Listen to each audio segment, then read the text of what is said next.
Hello, everybody, and welcome to yet another episode of The Owner's Box After Dark. I am your host, Mark Farinella, the former, well, you know everything I did, mostly involved writing sports at a daily newspaper down here in southeastern Massachusetts, about 42 years or so. And now, of course, podcaster, blogger, social security collector, and otherwise much more relaxed individual here in this stage of my life. This is, of course, February 3rd, 2021, and this is the 37th episode of The Owner's Box After Dark. Can't believe 37. Wow, I've been cranking them out. And so it's probably going to be a short one tonight. Of course, I forgot, we are, as usual, here in the palatial surroundings of Fulton Pond Studios, Studio A, in Mansfield, Massachusetts, garden spot of the universe. Hey, we have a Holiday Inn. I didn't even think they still made those, but yes, indeed, we do have one. I have thought about topics and all that because I'm kind of in the midst of a bunch of stuff. I mean, you saw my last episode in which I was able to pull out clips and show you all the things I was doing. But to be honest, I didn't have that time to do anything more. And I know I promised you kids from the King Philip Regional High School girls basketball team I will have some nice, happy clips coming up soon, but I just didn't get a chance to get to them for this episode. And you've got a couple more games left, and maybe one of them might give me all sorts of great highlights. So we'll see what we come up with later. But in the meantime, I'm sort of between things, and my topics are kind of piling up a little bit. I do have to talk about the Super Bowl, and I will do that in the second half of this episode. Not quite yet. I think I'm going to get a little heavier tonight. A little bit. No comments, please, from the peanut gallery. I can't get much heavier that way. No, I'm going to get heavy in thought, I think, tonight, because a topic came up in my perusal of social media today, and it really struck a chord with me. It struck a resonant chord because it had to do with a topic that's been close to my heart for almost a half a century. And it also proved to me how little some things have changed. And so I want to talk about that. But the first thing I will go into, though, we're coming up on practically the end of this high school basketball and hockey season. It almost feels like it hasn't started yet, but because of COVID-19, as you know, it was reduced here in the Commonwealth of Massachusetts to basically 10 games or 5 weeks, depending upon how many games you could squeeze in there. A couple more weeks at the end for kind of a gap or conference tournaments or things like that. And then here, high school football starts practice on February 22nd. When you consider that we're now just having the first bad storms of this winter. And one of the meteorologists today mentioned that we are almost at the end of I can't remember what it was, but it has something to do with the rotation of the Earth and the calendar and how the clocks how we're starting to get more time every day.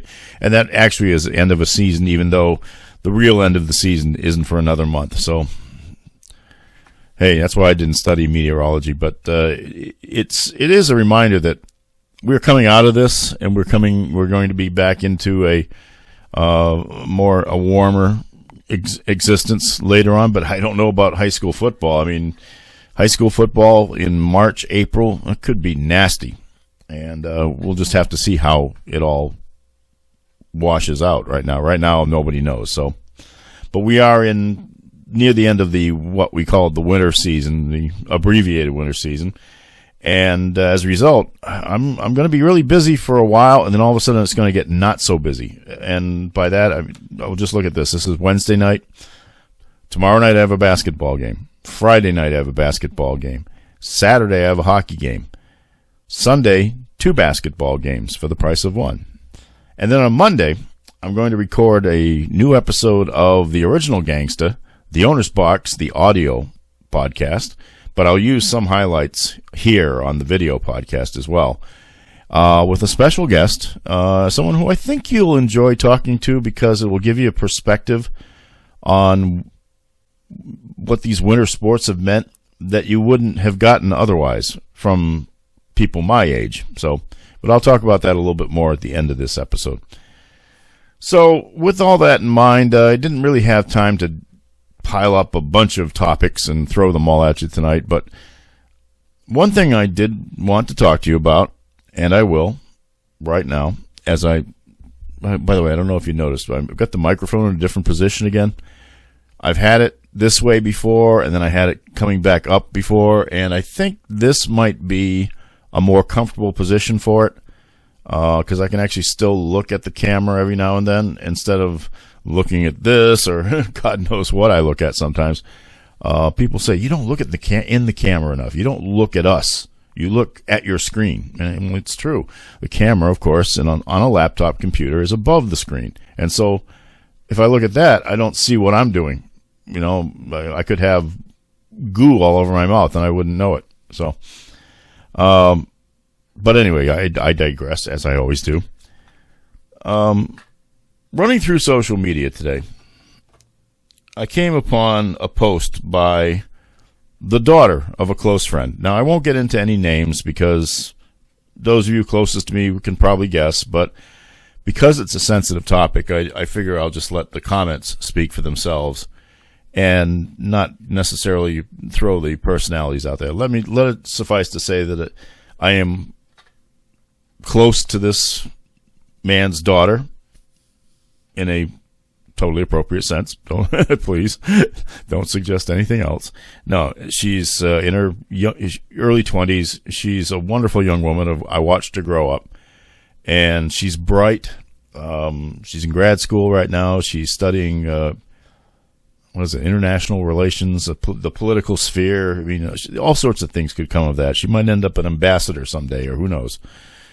But she's also has the concerns of what I would suspect an intelligent young woman would have here in 2021, after decades and decades of a battle for equality that just keeps hitting roadblocks everywhere you go.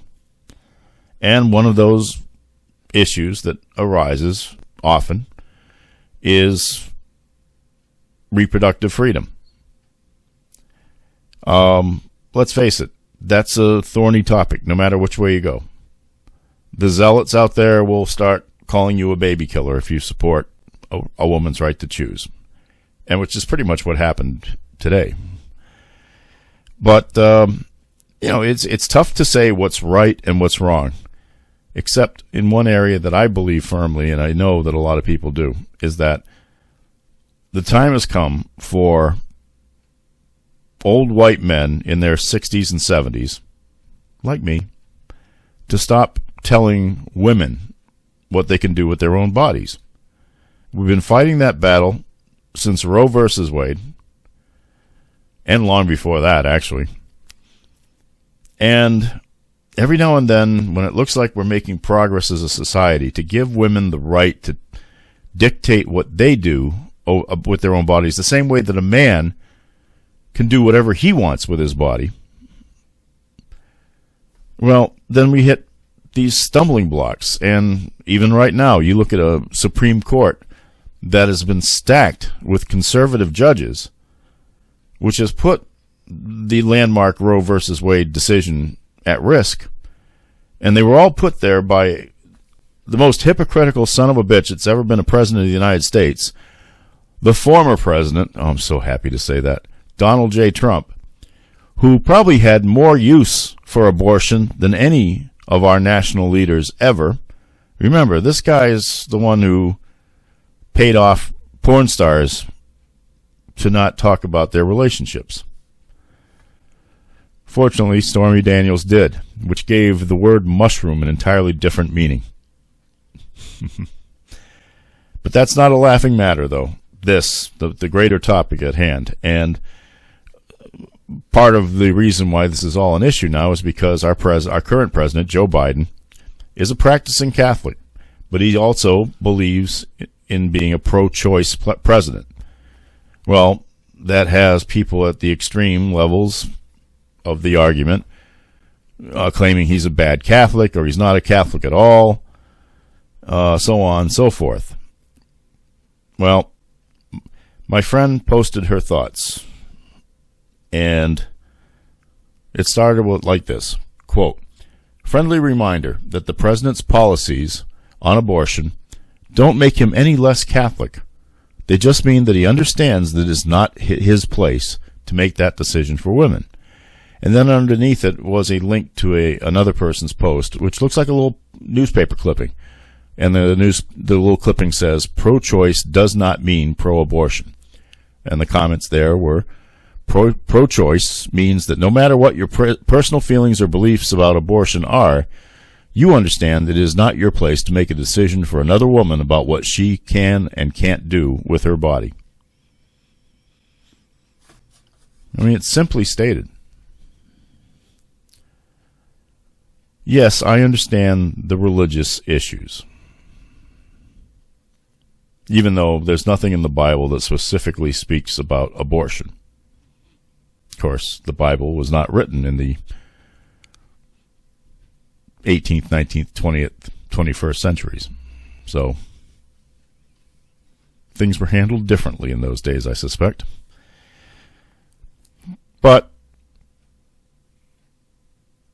this is a greater issue above simply reproductive freedom. It is the freedom of an entire gender. As many of you know, I've spent a very good portion of my life trying to promote equality for women in athletics. Nowhere near as important as the issue that I've been speaking out for the last few minutes, I suppose, if you want to put judgments there and assign levels of importance. Look, sports is one thing. It's great, and they should always have been able to play it like anything else. But this whole argument, going back as far as when you go think about the abortion argument, the right to vote, equal pay, all of these issues still exist these days, and we're talking about human beings. Nothing ever established anywhere that males are just automatically better than females. I mean, I'm sorry. Look, in the Wild Kingdom, the females are the hunters. Talk about a pride of lions. Who goes out and gets all the food? The females. The male sits around all day and creates new lions. But the work is done by the women. And as we have seen over centuries, women, when given the opportunity to prove their equality, end up proving it, usually, or exceeding the expectations. But there is a fundamental difference, of course. They do the hard work when it comes to procreating. Now, we live in dangerous times in many ways. And part of the danger, I suppose, is overpopulation. Dwindling resources, changing climatic conditions, you name it. There's all sorts of threats to the human race going on. Not to mention the fact that somebody at somewhere could push a button and we would all be wisps of smoke. But the issue at hand here is whatever made it so important for old white males in the 21st century to hold to archaic standards of morality to claim that they should still have control over what a woman does. First of all, fewer babies means fewer hunger, okay? And less abuse. I mean, how many cases have we seen over the years where some poor child, the result of a marriage or a relationship that lacked love and nurturing and support, ends up having a totally screwed up life because the parents weren't fit to bring that kid into the world in the first place. I'm not saying that there's not a litmus test out there to say that, well, you and you shouldn't reproduce, you guys out there, not you, but that other one over there, because the demographics say that you're not going to be a fit parent. Well, that's not the case, but the fact is,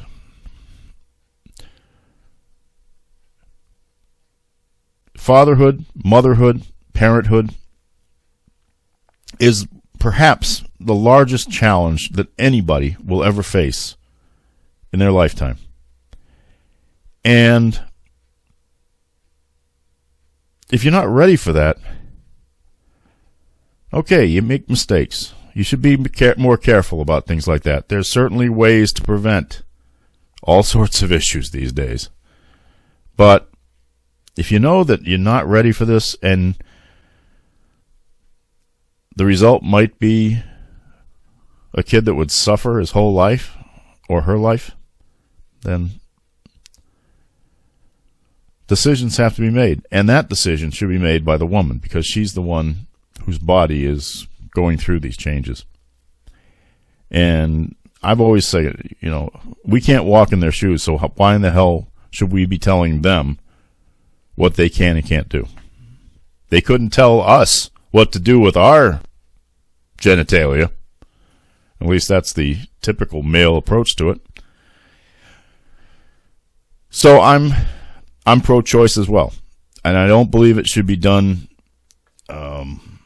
haphazardly or without a lot of thought, without a great deal of soul searching. But the choice should be there, and there should be no penalties to the woman for making the choice that could result in a better life for her later, for a real family somewhere down the road. Or just even another with a child in her life. It doesn't have to be the traditional family of it.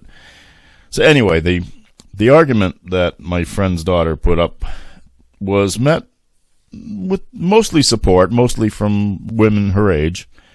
There was one guy, though, who posted repeatedly, almost harassingly, that he brought up the, you're murdering babies argument. First, the thing that turned me off to reading it right off the bat was he said that Joe Biden was as Catholic as a ham sandwich is Jewish. Well, aside from being incredibly offensive to Jewish people, he better watch it. If Representative Green is right, and they all have secret space lasers, those could be tuned down right on that guy for that comment. Instant space laser gone. But not making a joke out of it, the point was that he got evangelical on her ass, if you pardon the French, and was increasingly snippy and snide and snarky, and started questioning her intelligence, and then repeatedly calling her a baby killer and stuff like that. And I finally stepped in. I didn't say who I was or what my relationship with her was, but, well, of course, it will say who I am because my name showed up on the damn post. But, and I just said, cram it. All I'm hearing here is a lot of white male privilege and the phony bullshit that's been spouted for years by the evangelical crowd, who are as sincere as my ass, because they're just looking for ways to keep women in their place, quote unquote. And I had other choice things to say too, but I won't get into all of them. I don't think he responded yet. I think the argument had taken place mostly yesterday, I guess, and so I was coming in late. But my friend's daughter contacted me, and we chatted back and forth. And as I found out, these two have known each other since they were 5 years old and went to the same school together, high school together. But some people just get this notion in their heads, whether it's from their family, whatever their teachings or religious upbringing is or whatever. I can tell you for a fact that my friend's daughter had a wonderful upbringing. You know, I would think it was an intelligent upbringing too. They taught her how to think on her own. But certainly a house full of love and faith and arguments every now and then, and the friend that always wanted to go down and borrow the beach house, things like that. But it's to see someone just throw out that kind of vile, snarky, I'm better than you are and you're a baby killer comment just went up my rear end the wrong way. Because it also proved to me that this younger generation of men don't get it. I told my friend's daughter that some of us in the 60s and 70s actually paid attention when the women's movement started. And we started listening. And we started thinking about what might we feel if we were in their shoes. What reaction we might have to be told repeatedly that we are second-class citizens just because that guy has a penis and I don't, assuming that I would be a woman in this case. And we listened, but not enough of us did. And I told her, we should have left you a better world than we did. Because here in 2021, this young lady, born 22, 23 years ago, should not have had to put up with this crap and should not be hearing it from assumingly intelligent, educated young men. Look, over the years as a sports writer, I took a lot of crap from a lot of people because my newspaper started covering women's sports far more extensively than a lot of others did at the time in the, like say, late 70s, only a few years after the passage of Title IX, which was the federal statute that guaranteed equal funding and equal opportunity to female athletes. You know, I was called a pervert, a pedophile, a rapist, sex-crazed, gay. Not that there's anything wrong with that, but, you know, I mean, I wasn't. They thought it was an insult, so therefore that's what they would call me. And some of that stuff even went online, and I remember I threatened one guy with a lawsuit, and I was all set to proceed with it. I didn't have any money either, but I'd found a lawyer who was ready to take on that challenge. The guy backed down, especially when I went to the front door of his house and explained to him exactly what I was going to do. And not a smart move, but I did it anyway. But that shit should be over by now. It should be done. But it's not, and it's obvious it's not. And all you have to do is look at the world as it's been for the last 4 years to see that those who've been seething about losing control of the world were given hope and faith by Donald J. Trump. I'm not saying he's the only reason that some people feel this way. Let's face it, there are an awful lot of men out there who feel threatened by a confident, independent, intelligent, and empowered woman. They just turn to mush. And so they find a way to try to take away that person's rights and that person and minimize that individual. And for a while, they had a president who was right up their alley. Guy who bragged openly about grabbing women by their private parts. The porn star. Oh, how many of you guys out there just fantasize about Stormy Daniels in the sack, huh? Yeah. Bet you got mushrooms, too. So that just pissed me off. But I'll give my friend's daughter credit. She handled it wonderfully. Never lost her cool. Handled the challenges to her intelligence with skill and poise. I'm proud of her. I'm really proud of her. Had I even been in this argument for longer, I probably would have acted like a complete asshole. So the right person was involved in the argument. But like I said, I'm so sorry that she has to put up with this. She shouldn't have to. When I started covering high school girls basketball in 1977, it was to make up for a mistake I made years ago when I told my high school sweetheart that the reason why I didn't go to her games was because it's only girls basketball. And I saw the look of utter disgust and hurt in her eyes. And even though our relationship didn't survive and she hasn't been on this earth since 1986, I've never forgotten that. And I tried to devote myself to rectifying that error. And I hope I have, to some extent. But we shouldn't be putting women through that now. And I'll leave you with with just one last thought. In 2016,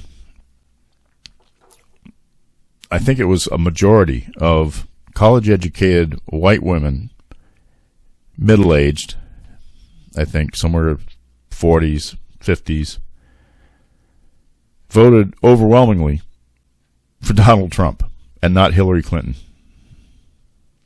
And every day you hear comments from women, basically in the Bible Belt in the South, who are perfectly happy to leave control of their lives in the hands of geriatric old white men. Men have to change, yes. But so do women. And they have to start taking responsibility for their own equality. Heavy thoughts on a February day. We'll be back with the second half of the Owner's Box and some thoughts about the Super Bowl after our friends from the land of the rising sun.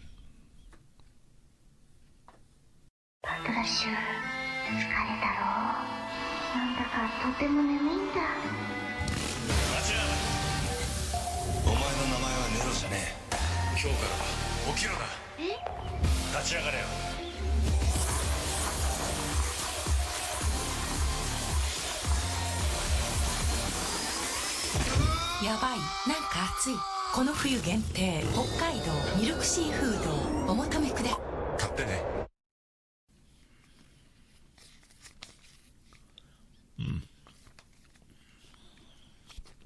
Oh, brain freeze.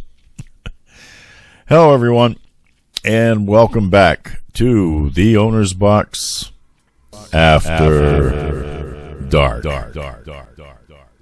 And of course, it is After Dark here in Mansfield, Massachusetts on February 3rd, 2021. I'm Mark Farinella, and you knew that already. Sorry about I'm sneaking ice cream. Okay, yeah, I know. I'm diabetic. I know that. But I had a sandwich like at the middle of the day, and that was been it all day. So I've been a good boy all day, so I cheated. Big deal. And it's only half of the pint anyway. I don't think I'm even going to get through it all tonight, so I'll put it back in the freezer. It's good stuff. Okay, the Super Bowl. Super Bowl 55. Wow. Last one I was at was 51. Okay. And the Patriots went to 2 more after that. And didn't get to go to those. Didn't want to go to Minneapolis. No way. And Atlanta, I would have liked to seen the new stadium down there. I'd been to a Super Bowl in Atlanta before. Actually, no, I'd been to a game in Atlanta. That's right, not the Super Bowl, but I would have liked to have seen Mercedes-Benz Stadium. And but in the meantime, no, they're playing number 55, the Tampa Bay Buccaneers and the Kansas City Chiefs down at Raymond James Stadium with the pirate ship and everything. Yes, it's Tom Brady's home stadium now. I'm sorry, folks. I am sick of Tom Brady. I really am. I covered him for 20-plus years. All right, 20. I talked to him on draft day. I pulled him aside and asked him a couple of questions right off the bat on the day the rookie showed up in 2000. And then I think I saw practically every game he played over the following 19 seasons. So at least until 2018, I'd seen every game. And then, of course, I had to watch them on television because I wasn't working anymore. But, I don't know. He might have been right. Yeah. All right. He's gone. And he left because he wanted to leave. And I don't care what the stories are, or like, oh, he would have stayed if you offered him the money, blah, blah, blah, and the love and all that. No, Bill Belichick and Tom Brady were tired of each other. That's all there was to it. And Brady was looking for something different, maybe something warmer. And Belichick knew that you can't throw big money at a guy, and especially someone who's like now walking into these incredible, never before done except for George Blanda levels of playing into his 40s, deep into his 40s now. And you can't. It's not smart money handling. It's not smart football, financial football, to make that sort of commitment to someone who's definitely going to have a short shelf life. Now, Brady keeps defying all the odds on that, but, you know, he's probably a space alien. So that's the only way I can explain it. I mean, Bill Belichick had done that before. And he's going to do it again if he's still alive 25 years from now and he's still coaching. That's just his nature. And Brady wanted to do something else without the oppressive yoke.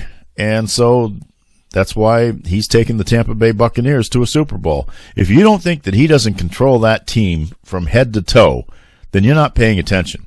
Bruce Arians is the coach, in name only. Tom Brady went out and he got what he wanted. He got Gronk out of retirement. He got Antonio Brown.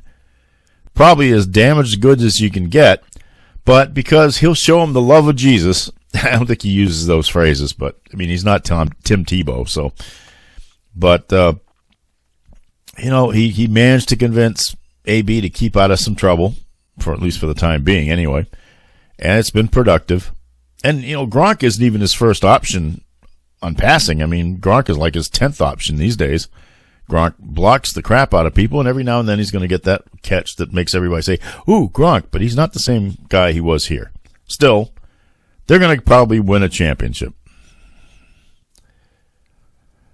I don't know. I just am. I guess what I just have gotten sick of, it's not Tom the athlete. Tom the athlete is the best there ever was. Seriously. I am not going to debate that topic with anybody. 20-plus years of playing at the level that he's played at, he's the greatest there ever was. Yeah, he's got to be. And he's starting to prove that it wasn't just Bill Belichick's influence on him. Now, that influence certainly plays heavily into what the Tom Brady that's going out onto the field this weekend is, certainly. I mean, he can't separate that from Tom Brady and his years with Bill Belichick. It's just part of his DNA now. But he's proving he can go out there and do it himself if he has to, which is basically what he's doing. I mean, Arians is a puppet. I'm sorry. they just, I don't know. They've given him, they sold out completely for this. And it's worked out so far. So we'll see. One more game. And then another year, and probably another year after that, and maybe one more. And then who knows, maybe he'll end up playing for the 49ers when he's 50 years old. And he'll still look like he's 30. God. But you know, that's what I'm tired of more than anything else is it's the goody two shoes Tom. You know, the Mr. always polite, always well spoken, well thought of, loves his family, so on and so forth. Okay, I have no evidence to prove anything to the contrary, and I won't. But I'm as sick of that now as I was of Tebow and his proselytizing. Is that the word? You know, his overwhelming faith. All right, again, nothing against him for having his faith. I just don't want to listen to it. I want to watch a friggin' football game. Okay? That's my feeling about that. That's why we instituted back in the old days of the beat when people were crustier and probably as cynical as I was, we instituted what we called the 3 Jesus rule. Anytime an athlete would use the name of Jesus or Christ or God or whatever 3 times in an interview, that's when you shut the interview off because, first of all, you're not going to use any of that anyway unless you wrote for a religious newspaper. Is that cynical of me? Yes, it is. Is it wrong? Maybe. Look, one of the people one people I've met in the world that had the deepest faith was Curtis Martin. And Curtis Martin learned early, talk about it only when he's asked, because he lives it. It came out to everybody that he was a sincere individual. Somebody on the Patriots right now who's just like that is Matthew Slater. He doesn't have to talk about it.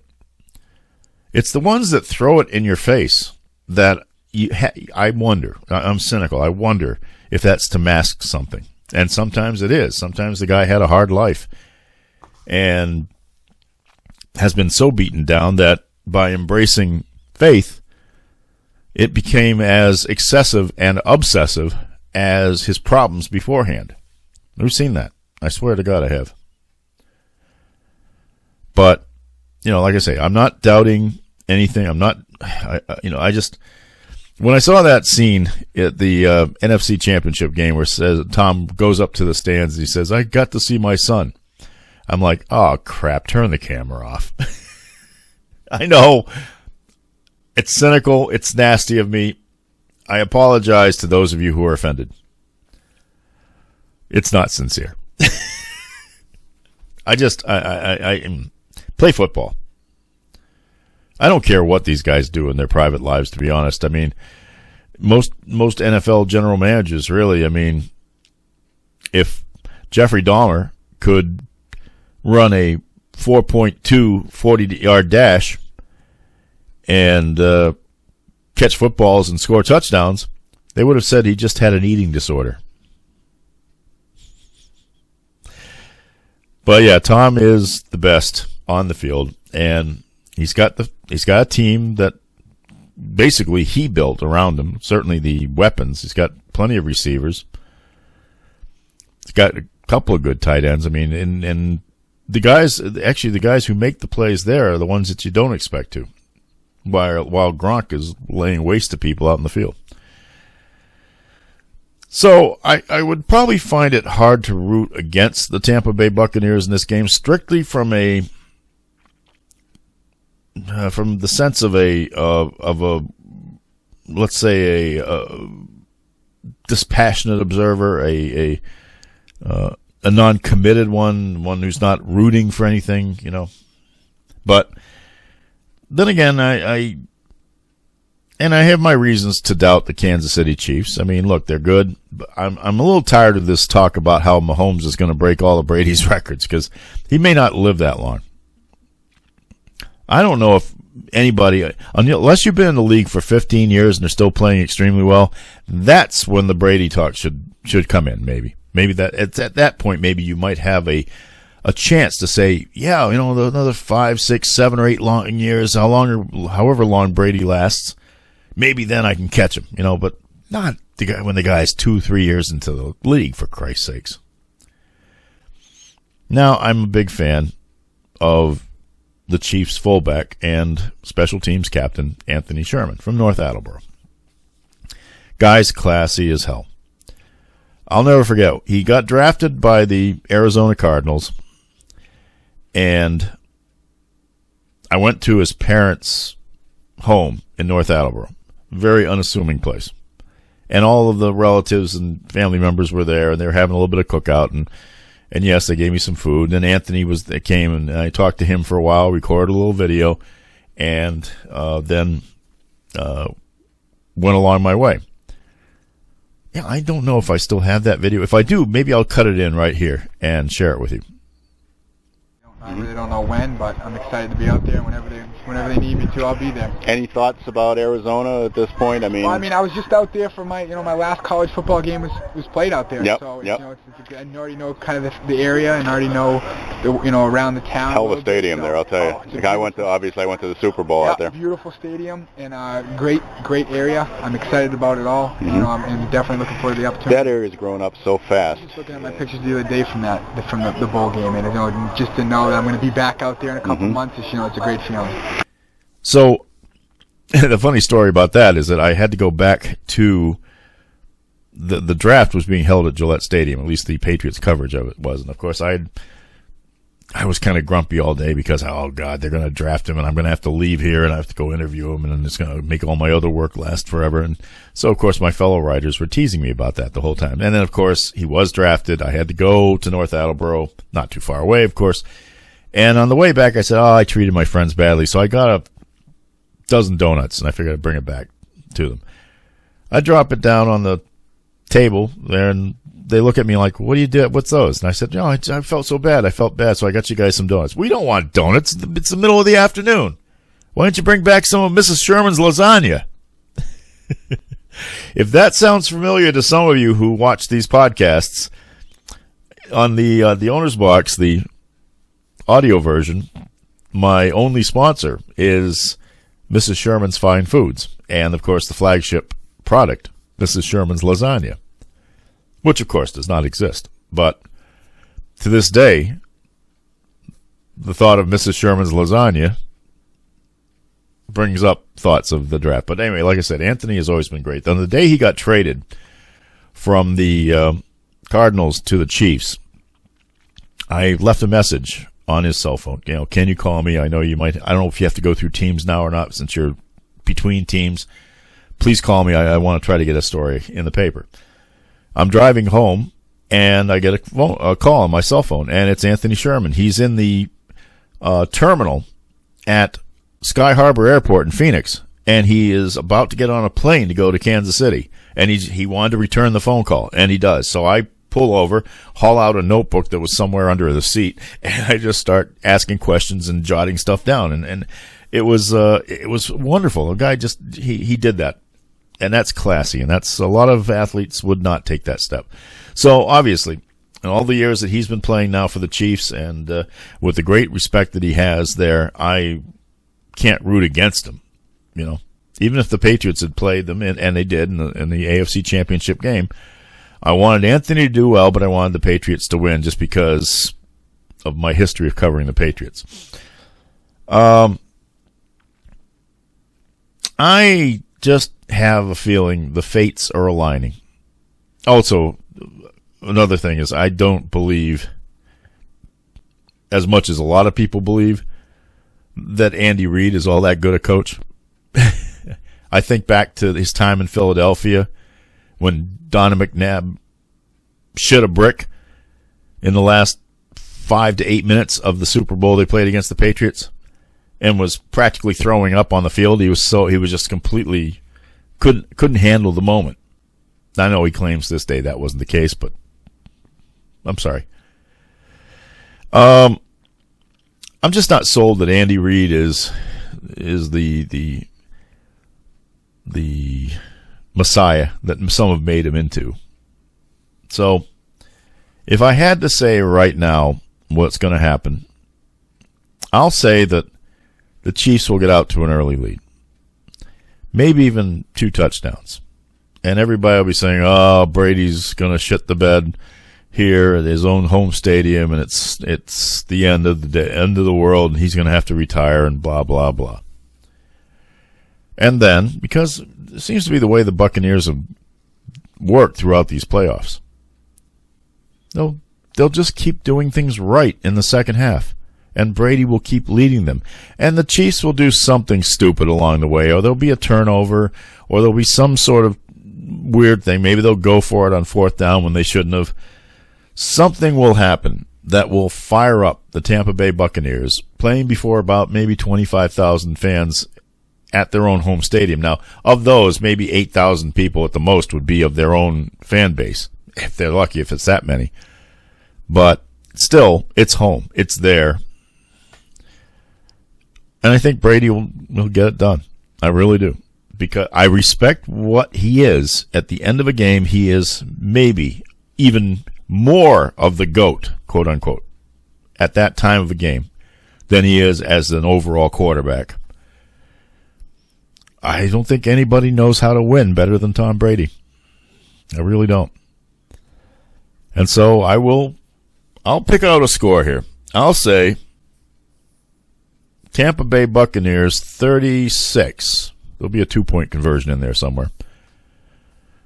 Kansas City Chiefs 31.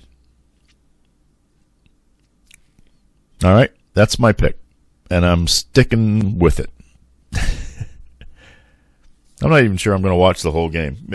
Well, I mean, I have 2 games to cover myself on to broadcast myself, but they start at 1 and 3, so they'll be done in time for me to go home and miss all the Super Bowl hype, which is even better. I don't like watching all that stuff, and the commercials are going to stink this year, I've been told. I mean, when you think about Budweiser, Coca-Cola, some of the biggest advertisers are not participating in this year's Super Bowl because of pandemic-related issues. So I guess you can just say, well, just watch the game and get it over with. I don't even know. Who's the halftime show? The Weeknd? Is that the guy who's the... I still think U2 was the best. Super Bowl 36. The best. Anyway, that is my thought on Super Bowl 55. So, just a reminder, folks, if you would like to contact me, the email address is theownersbox2020@gmail.com. Please send emails. Let me know how I'm doing. The